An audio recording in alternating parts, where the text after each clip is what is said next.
record. Thank you.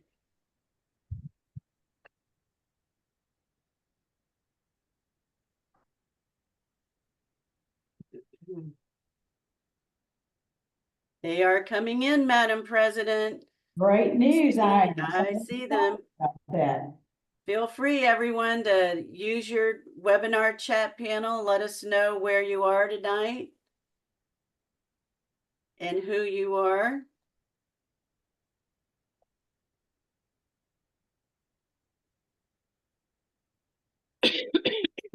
Excited about all of our members who are coming in. There's Kim Sekulow from Georgia. Hi, Kim. It's great to have you. Amber? All the way from Utah. No. Hey, Amber. Way to go, Charlene. Missouri, Kentucky. Are you following this, Suzanne? It's roll by. North Carolina, Illinois, Rhode Island, New Hampshire. Woohoo! Colorado, Teresa. There's somebody from Kentucky. Hello. Sally. Vieira, Florida. Chantel Dixon from some. Oh, yay. There's Sally from New Mexico. Yeah. There's Florida. Arizona. Hey, Diane. Buddy. Couple from Arizona. It's exciting to see everybody, isn't it, Lynn? It is. There's the one from your home state, Madam President, Christy from Alabama. Go. Happy to have you, Christy. New York's in the house. Gulf Breeze, Florida. Woohoo, Martha. Come on in. Virginia. South California, Foothill District. Hey, Marilyn, nice to see you. And Pam from Ohio. Oops, I'm hitting the wrong buttons. Michigan, right? Michigan. Yep, Colorado again. Great attendance. We're so happy to have you. Colorado again. San Diego. Hi, Karen. Hey, Karen. June Ferguson from New Mexico. Hi, June. The couple from New Mexico. There's that Marcelo. There you go, lady. Good to see you. I think maybe we give him a few more seconds to get in. Green, thanks for coming. Why am I not seeing all the responders? Mary Beth is here from Colorado.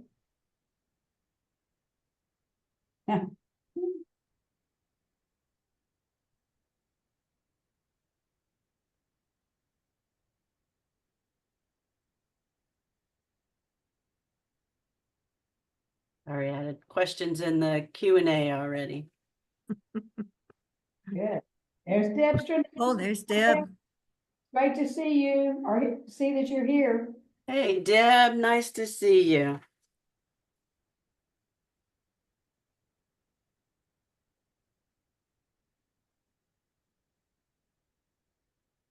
Madam President, I think we can go ahead and get started.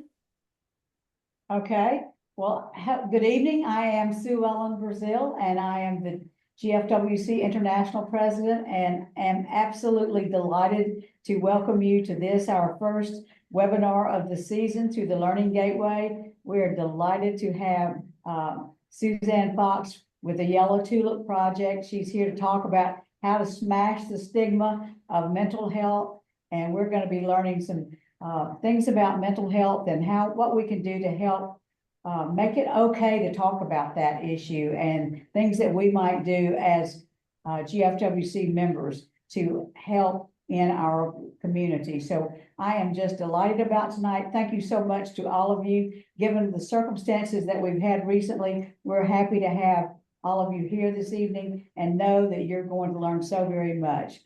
Jolie, you want to take it from here?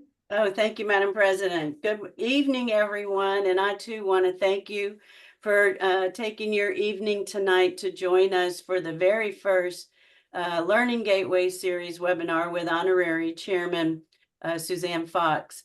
I just have a few housekeeping comments to make, because I know most of our GFWC club women are used to having these webinars and know the procedure. But really, feel free to comment throughout the night in the chat panel about anything that you might want to share, especially with Suzanne. If it's a specific question that you would like her to answer at the end, please open that Q&A panel that will come up on your viewer and type in the question that you have, and we will get to those at the end of the webinar. I would like to thank our GFWC events manager, Nishu Reina, who is behind the scenes where I will go very shortly. Thank you, Nishu, for setting this up and sending all of that out.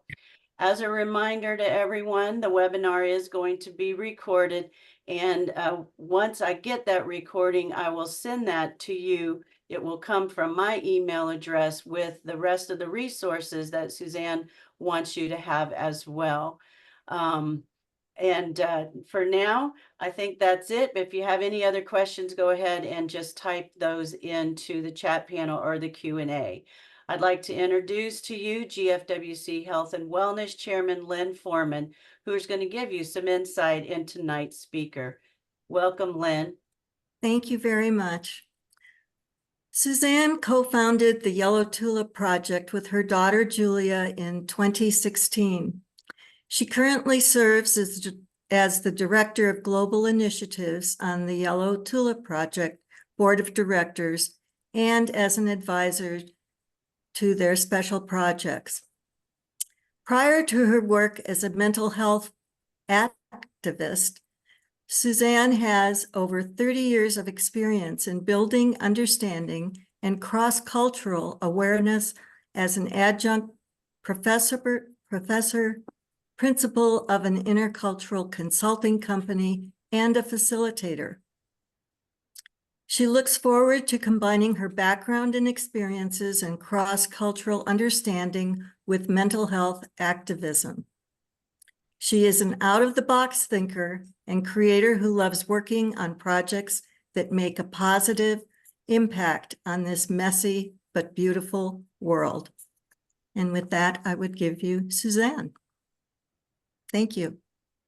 Yeah, so thank you so much, everybody. I'm calling in from an island off the coast of Portland, Maine.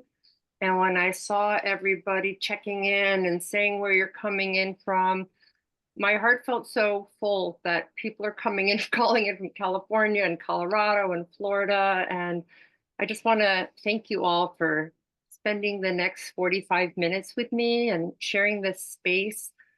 I want to just start by saying this is hard material, and it's, it's light and making a difference, but also I just want everyone to kind of, as we step into this place, just take a deep breath. There's so much going on all around us. Particularly, my heart goes out to the people who are impacted by the hurricane. So I'm talking about hope and community, but also we'll be talking about mental health, mental illness, suicide loss. So everybody just sort of, I wish we were all sitting around a kitchen table together and could just sort of hold hands and take a deep breath, because it's really important stuff. And I'm so appreciative that we're all here tonight to just like step into this conversation. This is the first day of Global Mental Health Awareness Week. It ends on the 10th of October, 10/10, which is Global Mental Health Awareness Day. So having this webinar tonight as we kick off a new month, but we kick off Mental Health Awareness Week is just really important. And in my mind, mental health, mental illness, all these topics need to talk about, not just one week, not just one day, but all the time, every day. We need to shout it from a mountaintop. We need to let people know that it's okay to not be okay. I have a bad knee. I can easily talk about my bad knee, or if I have a headache. I want people to feel as comfortable and supported as talking about their mental health, their depression, their anxiety, whatever it is that they're going through. So I'm not going to spend a lot of time talking about statistics and facts, but if anyone has paid any attention over these past few years, there's a mental health crisis going on, particularly around our young people.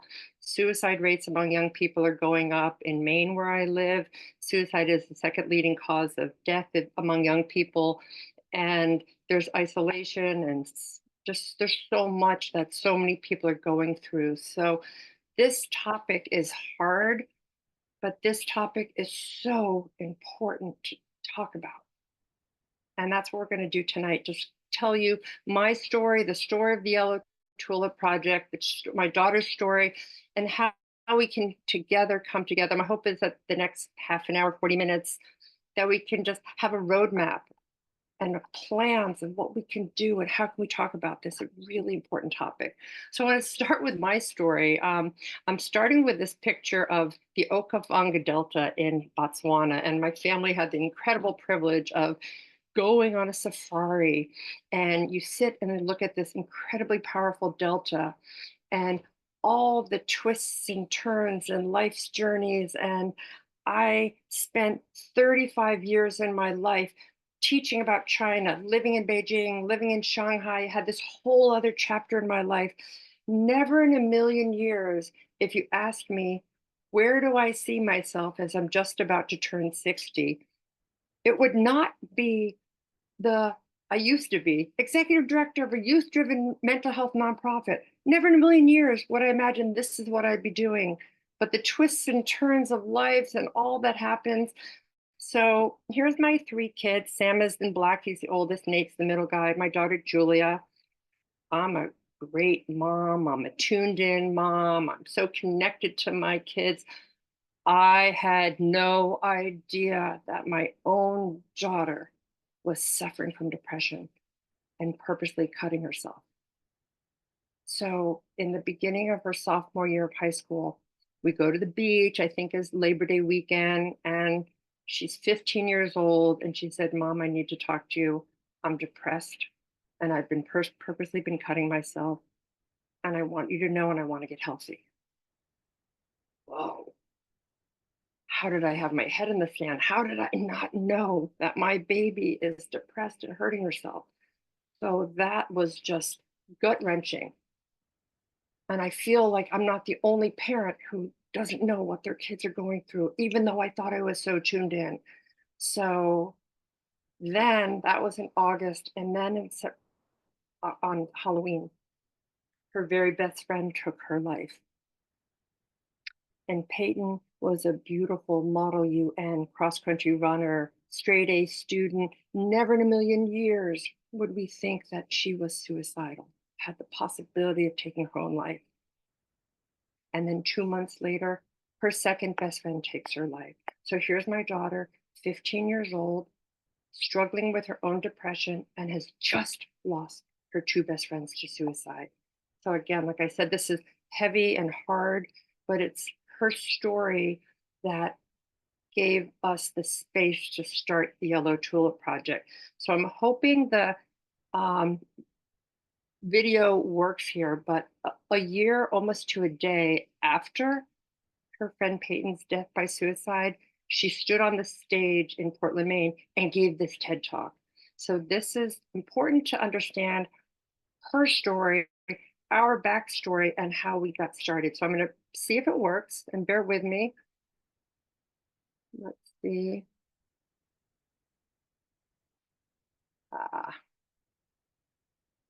See if this works. Hopefully it does.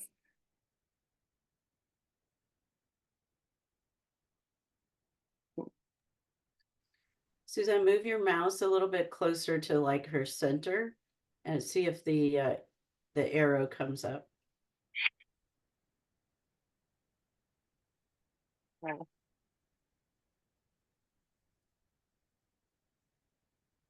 I want to kill myself.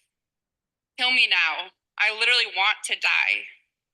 I hear these words around me each and every day by friends, family, and classmates. I hear these words with a different ear than many other teens hear these words.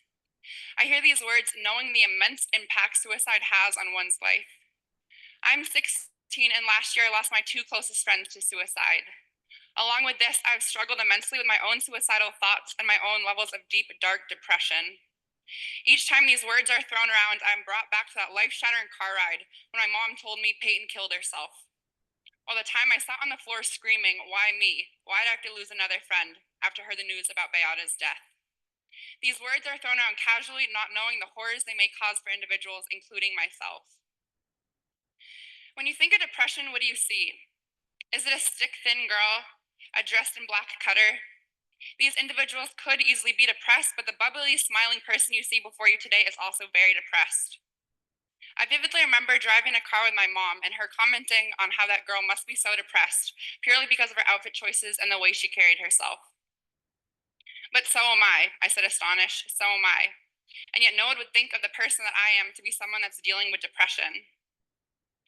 Peyton killed herself October 31st of last year. She was an amazing cross-country runner, an avid Model UN competitor, a great mentor for younger kids, and the best friend I could ever ask for. She had a radiating smile that always managed to brighten the mood. This helped save me. Nobody thought of Peyton to be depressed, let alone suicidal. When people thought of Peyton, they thought of her incredible positivity, her amazing enthusiasm, and her unwavering love and support. Nobody thought of someone that was kept up brutally with insomnia or someone that could take their own life. Beata had similar talents of being able to brighten the mood.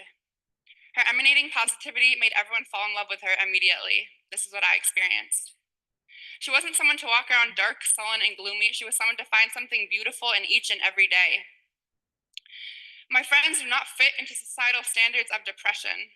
Everyone has their own personal story with their own levels of depth.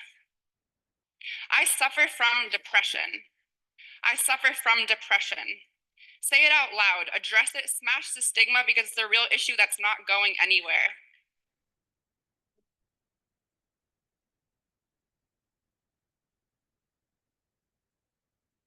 This is what Peyton made me do. She made me address the fact that I was mentally ill and needed help urgently. On a spring Sunday night, I brutally cut myself with a buy local pin, leaving ragged red markings on my left forearm.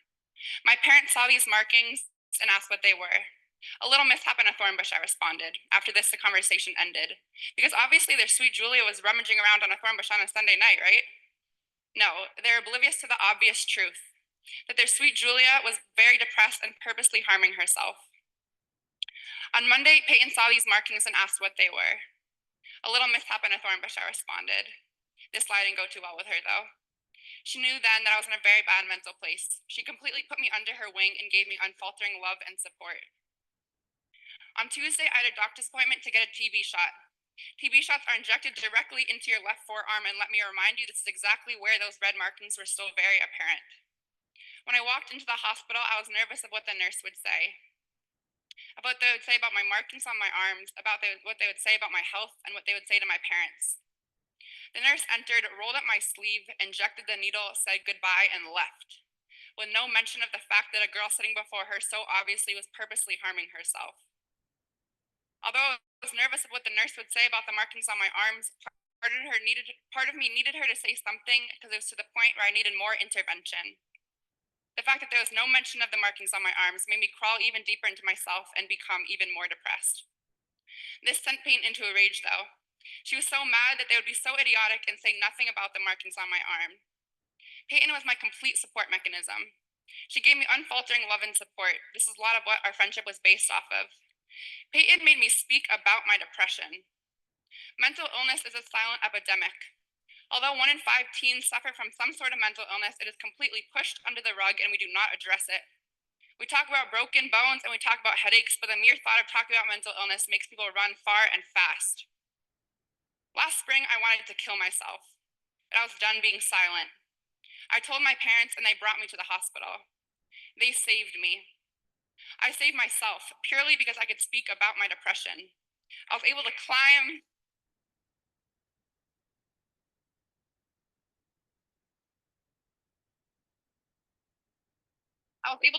out of that hole and find the beauty that's still out there in this crazy world purely because I could speak about my depression.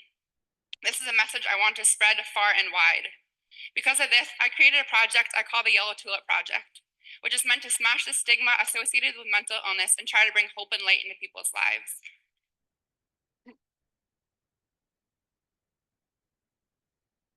It is meant to remind people that even in the hardest and darkest of times, hope still really is out there. Peyton's favorite color was yellow and Beata's favorite flower was a tulip, so for me, it is a perfect combination of my friends' lives. Part of the project is planting Hope Gardens, which is a community gathering while continuing to smash the stigma with mental illness while planting yellow tulip bulbs into the cold ground. In the fall, we planted Hope Gardens at hospitals, schools, and communities all over New England. Beata and Peyton put so much of their love and energy into making people feel supported and cherished. I believe that through this project, their legacy can continue on. I'm a 16-year-old girl who lost my two closest friends to suicide.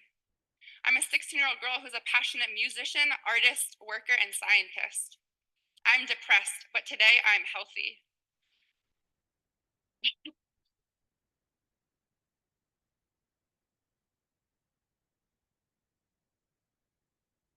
I want to kill myself. Kill me now. I literally want to die. Please just think before you speak. Thank you.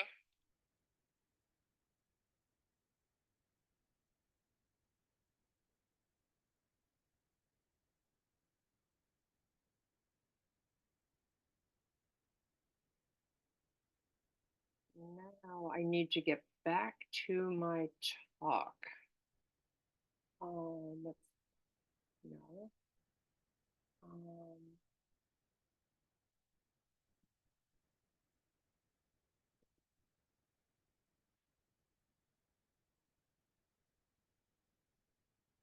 Okay, let's see. I need to get back to the slides. Any guidance here on where to do that? Nope. I'm still seeing the slide on my end, Suzanne. Okay, nope, they aren't on mine. 1 second, everybody, please bear with me. So sorry.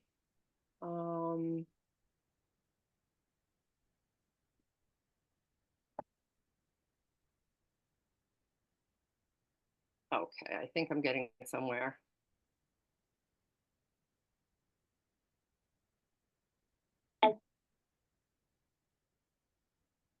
There we go. Okay, sorry about that, everybody. So I haven't watched the TED Talk in a while, and it just makes me think about my daughter now is just getting ready to turn 25, and what an incredible journey it has been. You saw in her TED Talk how I get outed as having my head in the sand. I didn't know, and now I know. And now I've taken every mental health awareness class, youth mental health awareness class, suicide prevention, just to understand, because there's so much we don't understand about this topic. So here we are, Julia, the two of us. The one thing that she didn't mention, she said the tulips were a reminder of her friends. The yellow tulip is also the flower of hope. And here, we didn't come from nonprofit management background. We didn't know what we were doing, but we had this desperate, urgent need to do something. We have to do something. And it was so simple and so hopeful. And I think that's honestly why this has spread so quickly, because it's something to do. It's all focused about action. And the simple act of coming together and planting a garden of hope right now during Mental Health Awareness Week or anytime, planting a garden, people coming together, get your hands dirty. And in those times, there's been speeches and music and poetry and coming together, and then they bloom. And I'm not a florist, I'm not a gardener, but I've learned over the past 9 years is that tulips need to be planted close together. Tulips go through cold, dark winters.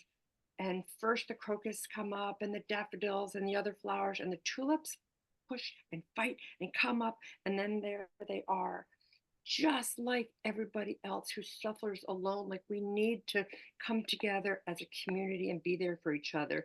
So here we were, and it just spread. It spread first because Julia gave this talk, and then this person's on the track team, and this person's in drama, and then the jazz band. It started to spread and spread and spread and spread. And then the first thing we did was start an ambassador program because this was not work that either of us could do alone. Julia's in high school. We started this youth ambassador program where young people were getting involved. How can I bring this to my school? Well, how can I bring it to my school? So we started this ambassador program.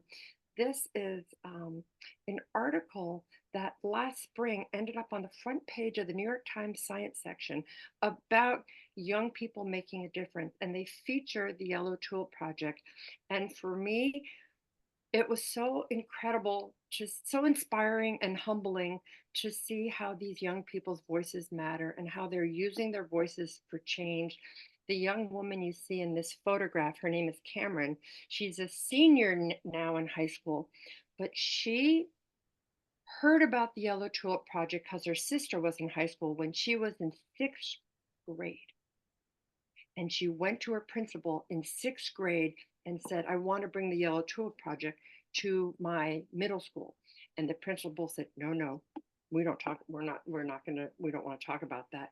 So this sixth grade girl went to the school board and said, I want to bring the Yellow Tulip Project. And it was the school board approved to plant this garden of hope and to put a hope board on the wall and to put mental health support facts and all these things.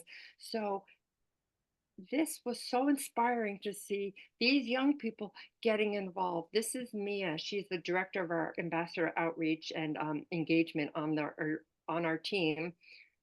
She brought this whole student activism toolkit to her high school, what to do, how to work with faculty, how to work with community members, how can we work on this together. So I'm just spotlighting some of the initiatives that some of the young people have just embraced. This is a guidebook. This is all on our website under our resources, but it's mental health community resources for diverse communities, for Asian Americans, Chinese Americans, Middle Easterns, Black and brown communities, Indian, South Asia. It's all put together by the young people. And here's just some photographs. This is my daughter, Julia, the year after that we, started doing things mostly in Portland, Maine area. And then in the far corner of northern Maine, it's called Aroostook County. It's a 7-hour drive from where we live to get up to the county. I can get from my house to New York City faster than I can get from my house to the furthest tip of Maine. And here we are, and a young man on the soccer team had just died by suicide. And the kids reached out to Julia and they said, we want you to come and speak to our community. And that's a far drive. But we looked at each other and said, oh my gosh, we have to go. So we drive 7 hours and we get to the county. And if anyone has ever seen the Grinch Who Stole Christmas, when they all sing Wahoo Dore, they all come together in this community in the far northern corner of Maine. Hundreds of people came to plant a community hope garden. And in the middle of it, there's press were there, the TV cameras, and then all the Miss pageantry. There was Miss Van Buren, Miss Aroostook County, Miss Potato. So the whole day just stood out in our mind as so special and so clear on how this message is needed. So I'm just going to show a couple more photos. This is, I mentioned something about that young woman, Cameron, this middle school student. When the Yellow Tulip Project started, it was all high school, because that's where my daughter was, high school students getting involved. Their stories were also completely different, but there was one story that was the same. When I was in middle school, and middle school, if anybody remembers, is a really rough time. Everything is awkward. Your body's changing. I remember me in middle school with braces and my hair wasn't right and my feet were too big. Everything's awkward. And all of these young people were saying, when I was in middle school, I started feeling the beginning of something and I wasn't sure what it was, but this is when their mental health started to kick in. So just as we went up to work with more colleges, universities, communities, we've gone down to work with middle school students so they can get some tools in their toolkit on how to take care of themselves earlier. So we've gone up and down. Then we went a lot further down to little elementary school students. And again, at this time, we're not talking about self-harm and suicidal ideation. We are talking about self-care and hope and looking out for each other. And this is an example of Plymouth, Massachusetts. This nurse, a middle school nurse, heard about the Yellow Tulip Project at an event that we were speaking at and went all in. She started a Yellow Tulip Project team at the middle school. The middle school has, if you walk into that middle school, this is what, in my mind, and I'm obviously a little biased, but this is what every middle school in the United States should look like. There's a hope board, there's flowers planted, there's outreach, there's how to talk about your feelings. It is so incredibly inspiring how these kids are using their voices to make a difference. So I'm shifting for a minute about, yeah, all this stuff that the young people are doing, but nobody can do this work alone. And so I've been so incredibly inspired by communities that have gotten involved. How can we bring it to our community? And so again, this photo is taken way up in northern Maine, the story that I was talking about. They had people at an old age home, at a care home, older people in wheelchairs and oxygen, planting gardens with little tiny kids, and um, and it was just so inspiring to see people coming together. And it's so, there's so much stigma, but if you can come together and say, "Are you okay? Are you really okay? What can I do to be with you?" And there's so much we need to learn about how to talk about this because it's awkward and it's hard, but we need to have these conversations. So this is a little initiative we did in May, which is Mental Health Awareness Month, but it's also Pet Awareness Month. So we did a little project showing the link between pets and people with mental health, how like caring and supportive pets can be. And we did this whole Tails and Tulips campaign where people were walking their dogs to tulip gardens. And this is, I just had to throw this slide in because it's so cute. This is a corgi in their tulip costume. So we got the gardens down. I'm gonna jump ahead a little bit because I'm noticing the time, but I'll come back to this at the end. But we had our tagline, the Smash the Stigma. Great tagline. But once we got the gardens down, what else can we do? Because we don't want mental health discussion to be once or twice in the fall, once or twice in the spring. As I said earlier, we need to talk about it all the time. And how do you smash the stigma? So the next thing we stepped into was the use of storytelling and photography. Public public photography is so powerful. So we created the first photo exhibit we created was I Am More Facing Stigma. Simple, beautiful black and white photographs. You can't see mental illness. You don't know what people are going through. It's under the iceberg. What you see in these faces are just six beautiful faces. You don't know what they're going through. So the exhibit was 22 different models, a range of ages and genders and backgrounds, experiences. All of them had, the whole point was to show that I am more than my mental health diagnosis. So, this, for example, is Julia's friend Beata's brother. So, I am Alex. I am a lefty. I'm a huge fan of Neil deGrasse Tyson. I'm a silly boy who will one day be a pirate. I'm living without my sister who died from mental illness. You see these photographs, your heart is so like it's so powerful and so simple. This is Julia, my daughter. I'm a Little Prince devotee. I'm an explorer. I'm dealing with depression. I'm a bassist. I'm hopeful.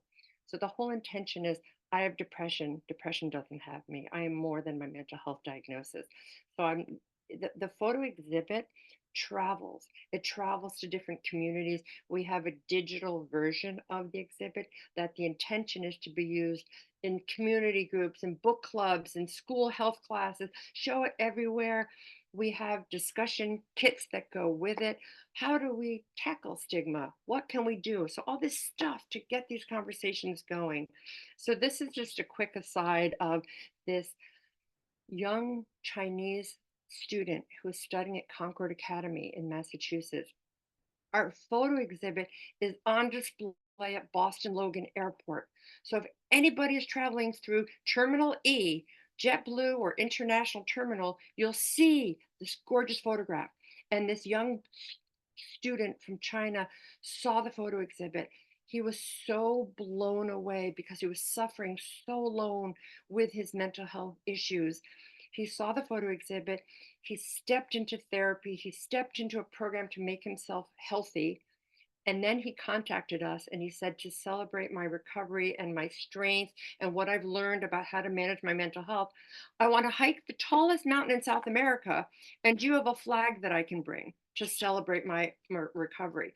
So at this point, we didn't have a flag, but damn hell, we're going to make up a flag for this young boy. So this story is such an incredible story of hope and resilience. His story is actually on our website if anyone wants to listen to it. It's really amazing. So, the powerful impact of photography in just making a difference. And so, we had all these amazing young women getting involved in our momentum. And they're amazing and they're powerful and they're brave and they're raw and they're vulnerable.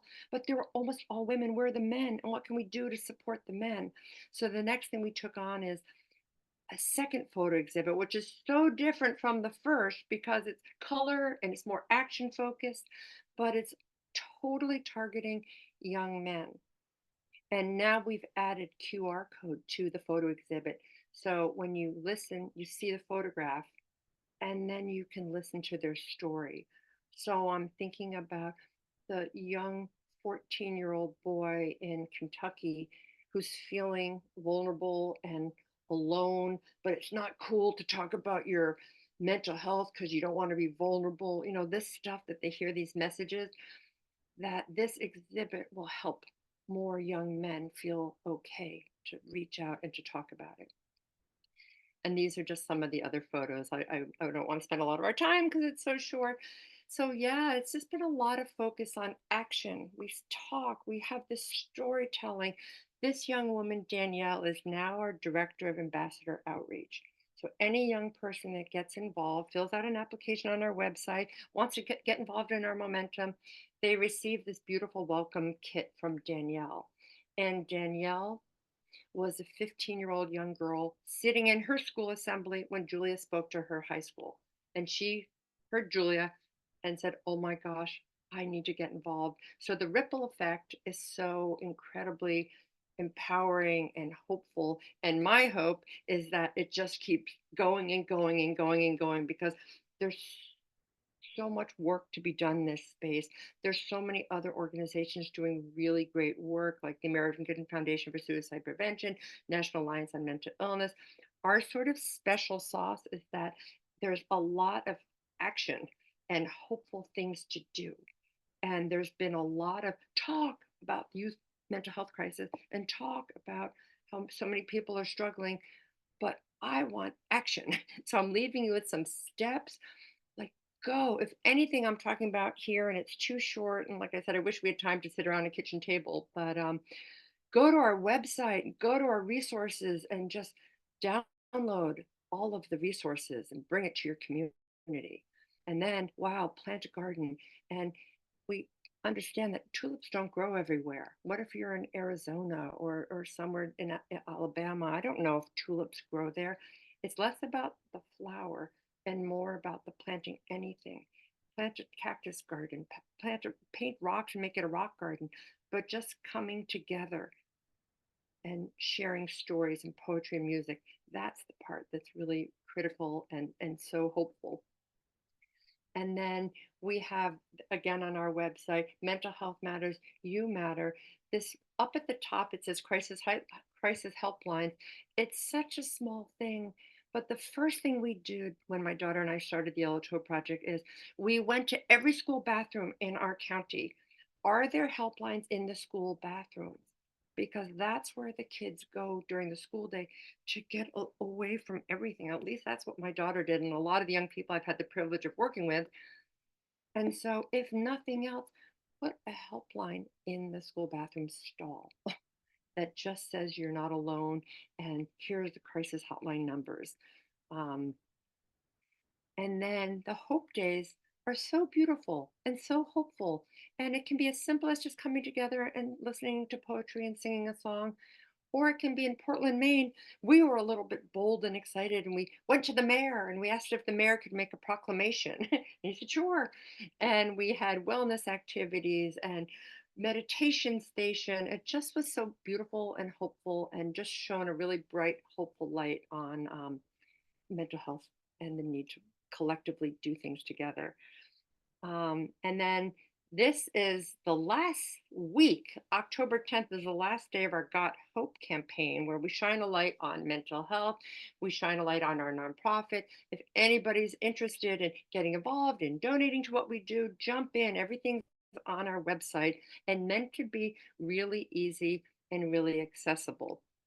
So I went really fast, and I think I'm going to stop sharing so I can see more faces, or just see more of the chat. But again, so my hope in 45 minutes is too short, and I talked fast, but hopefully just using the garden metaphor, planted a seed, planted a bulb of hope, of action.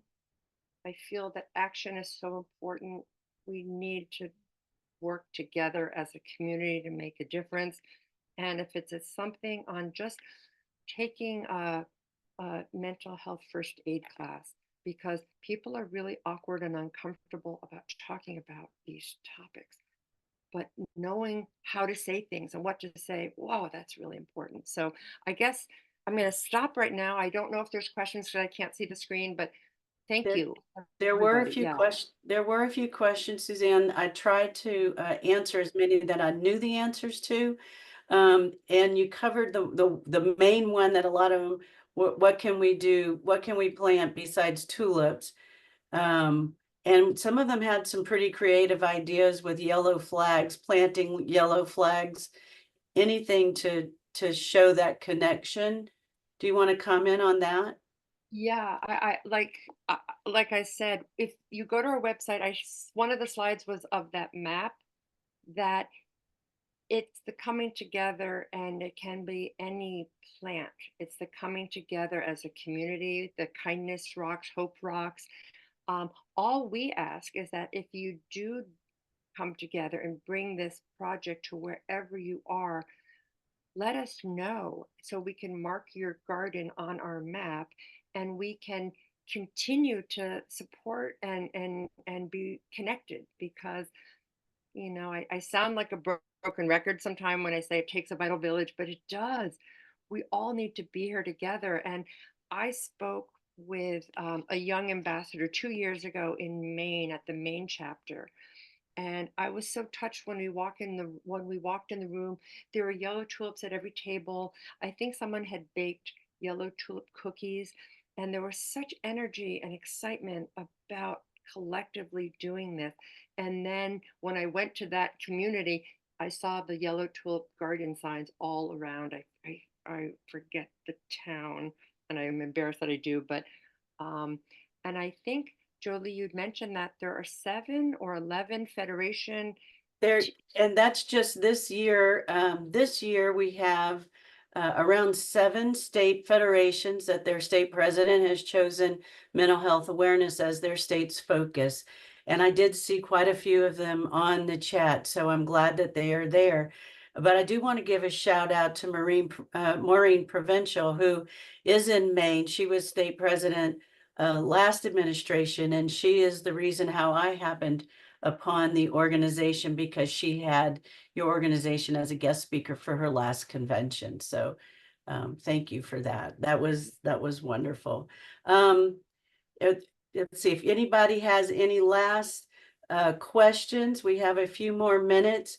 Know that I'm going to be sending everyone all of the resources that Suzanne had sent ahead of time. So you will get those.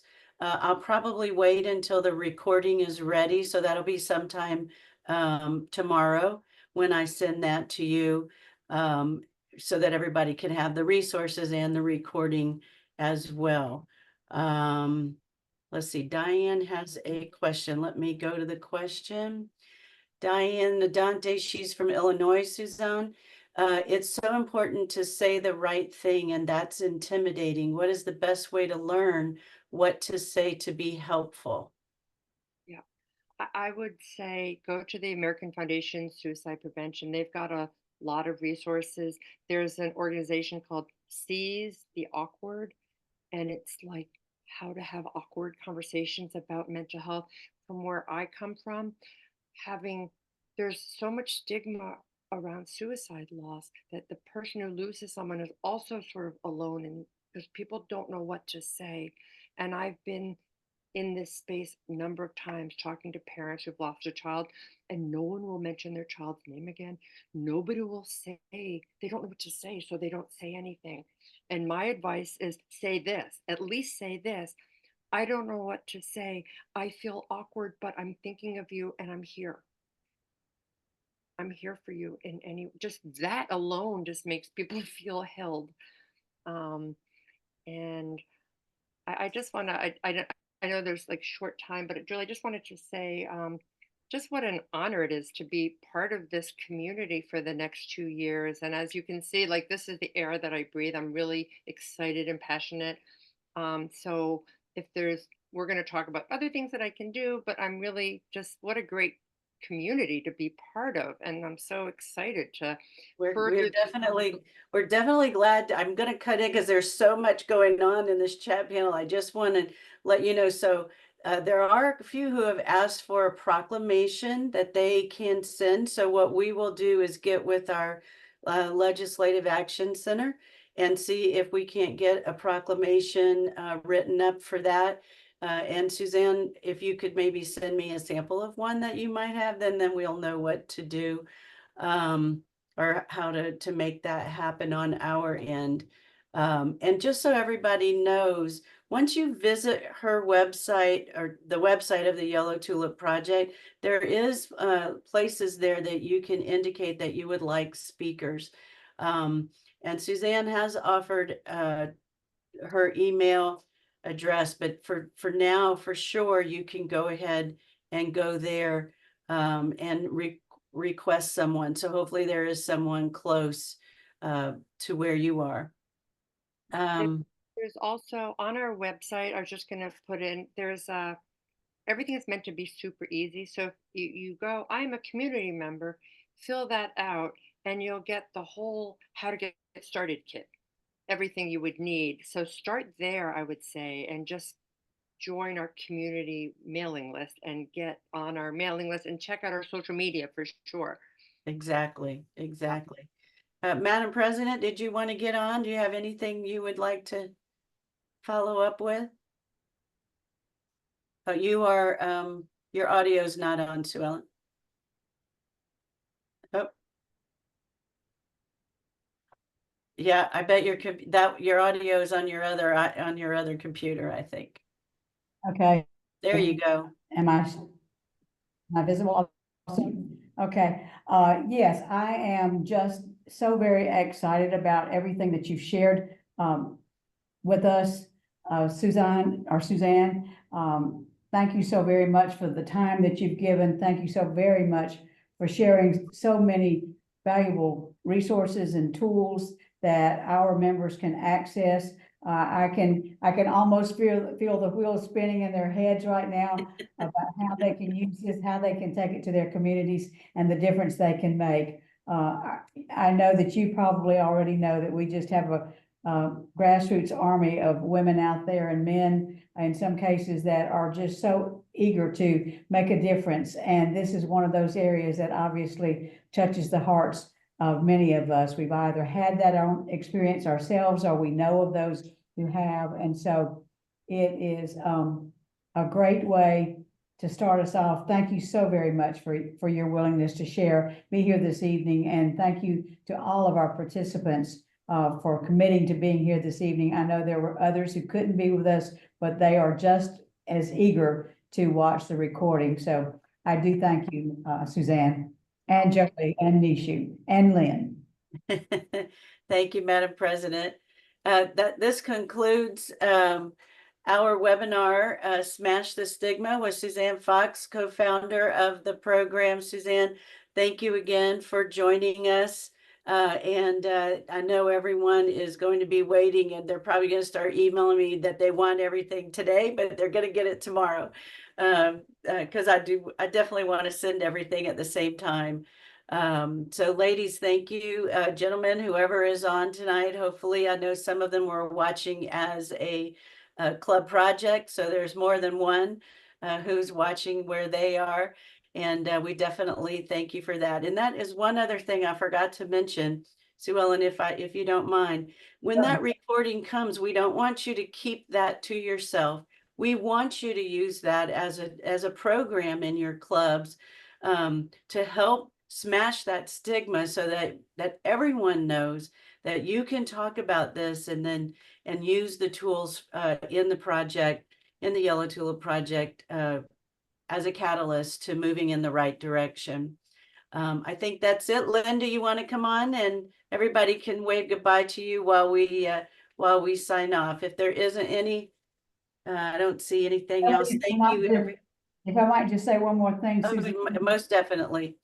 Suzanne, we want to thank you for your willingness to be one of GFWC's honorary chairmen during this administration, and we do look forward to working with you throughout the 2 years and helping to make a difference in the issues of mental health and helping us learn how we can begin to make that impact. So thank you for that commitment to GFWC. Thank you. It's an honor. Thank you, Suzanne. I'm getting texts right now. Everybody is just saying how wonderful it was to bring this to the forefront. I think it was definitely, we planned that one well. It took a minute, but we did figure it out. Thank you, everybody. We're gonna sign off and let you tend to whatever your needs are for the rest of your day and evening. Thank you again, and we'll see you in mid-October during the Child Advocacy Week, so that we will learn more about using the internet and using Wi-Fi for cybersecurity safety. We will see you then. Tamika, nice to see you. Nobody wants to leave, but thank you guys. Thank you. Bye, everybody. Bye. Thanks for being here.